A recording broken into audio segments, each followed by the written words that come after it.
Hey guys, good afternoon. Hope you guys are doing okay here on this Wednesday. Michelle and I are doing all right.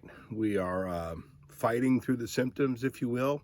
Dealing with the cough and the congestion and the headaches and just the overall exhaustion.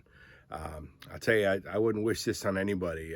You walk 20 feet and you feel like you need a nap, and it's really wild. But we're doing okay. No breathing problems.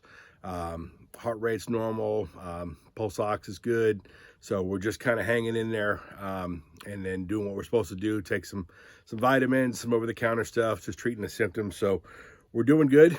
So I wanted to thank you guys so much for praying and for all the texts and calls and offers of help. We're actually pretty good. Funny story, Michelle went grocery shopping the day before I tested positive. So we actually have supplies and are in a pretty good shape right now. So thank you guys.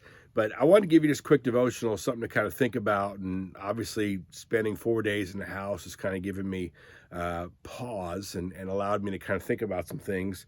And one of our biggest challenges, one of the biggest things that we do as humans, just as regular people, is that we worry. And worry has the power and the ability to affect really everything that we do, everything that we take part in, everything that we like to do, everything that we want to do.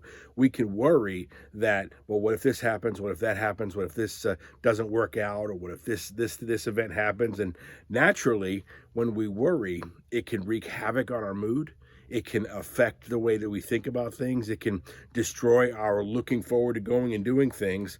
But I want you to see here that worry is not of God. Worry is not something that God gave us so that we could deal with it continually. The fact is, worry puts the focus on us and takes the focus off of God. If you think about it for a moment, when Peter stepped out of the boat, he was walking up to Jesus and he started to look at the circumstances. He started to pay attention to where he was. And all of a sudden, he worried he might drown. And as he did that, he took his eyes off of Christ and he began to sink. And he cried out, of course, Lord, help me. And I believe if he had kept his eyes on Jesus, he'd have walked right up to him. And so the psalmist kind of gives us a lot of examples of praise and opportunity to rejoice. And one particular verse has just kind of run chords in my head over the last few days. It's Psalm 94, verse 19. And it says, "When doubts filled my mind, your comfort gave me renewed hope and cheer." See, Will said it great on Sunday, and I wrote down this quote because I thought it was just so timely for the moment. We should never use our feelings as a gauge of how we live our lives. And really going through this COVID stuff right now, and so many of you are dealing with struggles and problems and challenges of your own, the way we feel can change and affect the way that we live. And our feelings shouldn't govern us. Our feelings shouldn't be the things that tell us you have to be sad, you have to be mad, you have to be upset, no, those are feelings. Worry also is a feeling. You feel hot, you feel cold, you feel worried. And so no matter what is happening, we've got to focus on the simple truth that God is still faithful, that God still loves you, and that God is still in control. God is the one true hope that you and I have today, that no matter what happens, it's going to work out. It's going to be all right. And so therefore, what do? Well, we put our trust in Christ and we press forward.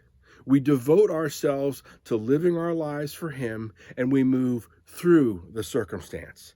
If we spend all of our time thinking about what could happen, what might happen, all we're going to do is waste time and never have taken a step forward, never feeling like we've accomplished anything, because we get in this rat wheel cycle where we just worry and worry and worry, and we wonder, and all these scenarios play out in our head, and we never make any traction.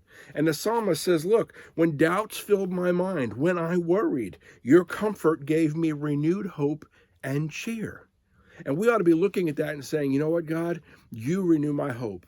You give me cheer. You give me peace. You give me the opportunity and the choice to move forward. And God, with you by my side, I can do that. And that's really my encouragement for you today. It's where we see our faith in practice.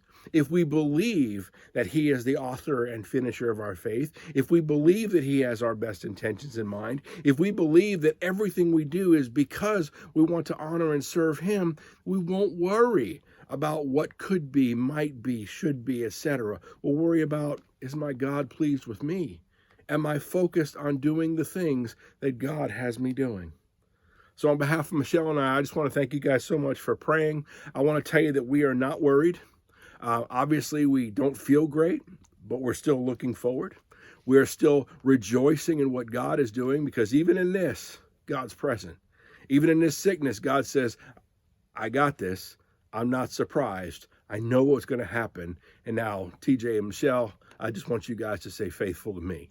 And that's what we're trying to do. And we wanted to share that with you and kind of pass it on to you as well. Don't worry. Don't fret. Let's rejoice in the Lord. And let's not let our feelings govern the way that we act. Listen, we hope to see you Sunday morning at Seasons Church. It is my prayer right now that I'm going to be there. We'll just kind of see what God does with that. If I don't make it, Brother Will, I'm sure we'll step in and do another great job.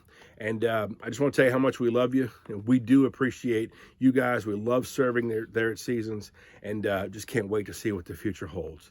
God bless you guys. Have a great and wonderful Wednesday. Have a great rest of the week, and we'll talk to you soon. Take care of yourselves. Bye-bye.